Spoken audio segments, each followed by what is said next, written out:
whenever my mom went fucking ape shit crazy because she has borderline personality disorder and she started yelling, my sister was like, hell fucking no. And my sister was like, let's go, motherfucker. So my sister like fought my mom tooth and nail, man. Like they would fucking brawl. And I was the younger child. My sister was the older one. So so I was just like, get me the fuck out of here. So I became very hypervigilant, and I became the sheep and the one that hides. My sister became the one that was like, just fucking and she's just fucking angry. So my sister's really nice and loving, but when she wants to be angry, she'll fucking rip your goddamn head off. That's my sister, right? So my sister's in the bed next to the dog too. And as soon as she sees me and my mom yelling at each other, she's just like, what the fuck's going on with all the yelling, right? So I'm like, what the fuck? And like, you know, me and my sister start to get at it.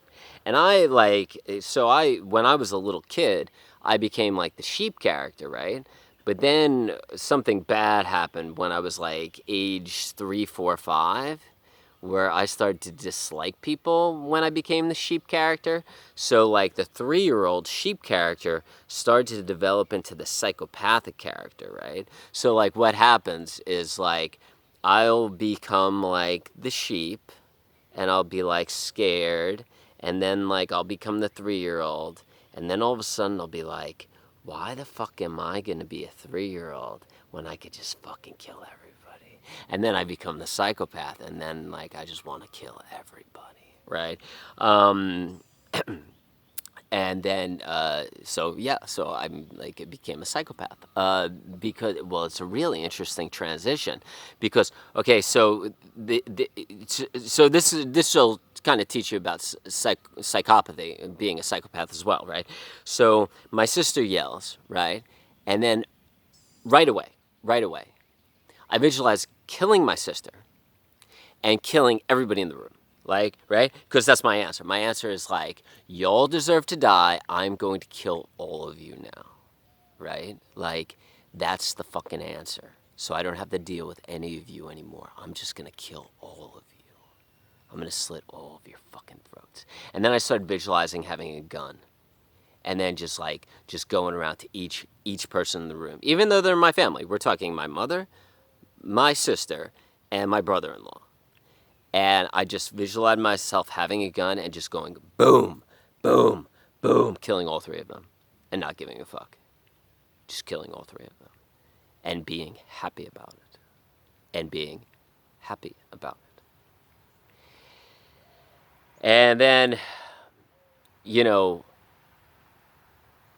my brother-in-law is kind of like the voice of reason. He's like the normal person because he didn't grow up in our family. He grew up in a very normal family that grew up with like being pampered and having a lot of money and like going to restaurants and getting whatever the fuck he wanted. You know, so he's pretty fucking normal. It's one of the reasons why my sister married him, because he's like very like chill. You know, he's just like normal. You know, so he just like he turns to me and he's like, right now, guys, everybody just needs to chill out because, you know, like the dog could feel our energy and like the dog just needs to like, the dog is dying, so the dog just needs to like feel at peace, and us yelling at each other is not gonna fix this, you know. So I'm like, fuck this shit, and I just like leave the room, and then like I heard my niece like crying, and I was like, fuck. I'm like, I can't have my niece crying, so I go back in the room. And I sit down on the ground because everybody's like sitting now by the bed looking at the dog. And I immediately go from like wanting to kill everybody in the room to wanting to kill myself, right? Because I realized that the family would be better off without me. And now I really want to kill myself, like really badly. And like I don't want to kill anybody in the room anymore. I just want to kill myself. And that happens quite a lot with psychopathy. A lot of people that are psychopaths end up committing suicide. A lot of people that are narcissists end up committing suicide. A lot of people don't know that because they don't know enough about psychopathy or narcissism, but most narcissists and psychopaths end up committing suicide. Mostly psychopaths end up committing suicide. So I go immediately from like wanting to kill everybody in the room to wanting to kill myself, right? Now everybody leaves and I feel like a piece of shit because I destroyed my relationship with everybody in the family again for like going off the rails and like being like vicious, right? So I go outside into the kitchen and I look at the steak knives, like the drawer that has the steak knives in them, and I'm looking at the steak knife drawer and I'm visualizing me with the steak knives and, you know, killing myself. And I just stare there. I'm just looking at the steak knife drawer for probably about 5 or 6 minutes. Everybody else in the family went to bed. I'm the only one up. And I'm just looking at the steak knife drawer. And I'm just thinking about killing myself. And I really want to kill myself in that moment. Like, really badly. Like, really badly. And I'm looking at that steak knife drawer.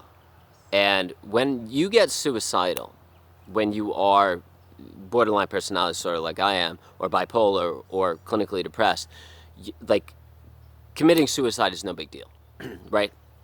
It's like, you know, you feel like you'd be better off dead. You feel like the people around you would be better off without you around. So, like, committing suicide is no big deal at all, right? So I'm looking at the steak knife drawer, and I'm like thinking about opening it, getting a steak knife, and just going across the arteries and just bleeding out and dying. And then I'm like, yeah, but you're gonna get really cold. And I'm like, well, maybe I'll just like kind of just like go inside one of the beds and put a bunch of winter blankets on myself and just like, you know, just deal with the cold and just bleed out and die in bed, right? And I'm like visualizing that, and I'm like, okay, I could do that. You know, that'd be one way to get through the cold, because, you know, I heard that you get really cold when you lose all the blood, right? So I'm like, okay, I'll just do that. And then something came to me, and I was just like, nope, just go to bed, man. Just go to bed. Don't do anything. Don't open the steak knife drawer. Don't get a steak knife. Just walk away and just go to bed. But I was standing in front of that steak knife drawer, looking at that steak knife drawer for 6 minutes at least, visualizing, planning, figuring out what I was going to do, right? But saying to yourself, like, no, stop the mind, just go to bed. Just go to bed. And I just went into bed and I tried to go to bed. So when you're in that situation, when you want to commit suicide, when you want to kill yourself, just go to bed. Just go to bed. Just go to bed. Seriously. Because that's the only way to stop the thoughts. And if you're laying in bed and you're still thinking about doing it, just say to yourself, just like, nope, I'm not going to think about that. Just go to bed. Just go to bed. Just go to bed. That's the only advice I could give you, man. But anyways, it was because somebody wrote something. Because you always have bounce back days. You know, for instance, today my relationship's better with my family because you know, sometimes you just gotta accept what it is, man. Some things are out of your control. Fucking dog dying's out of your control. You know, or like, but it's helpful to know what your triggers are. Like, I know my sister's a big trigger of mine. So it's just like, okay, my sister's a big trigger. This is how I'm going to handle this shit. You know, like, so the next time I see her, I'm going to be peaceful, I'm going to be calm, and I'm going to be like the present moment guy.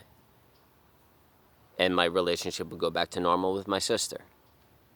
So you got to figure out what your triggers are. Who triggers you in your life? And then try to stay the fuck away from that person, or figure out how you need to develop a personality to be around that person, if you can. If not, you should just not be around them at all. All right, much love.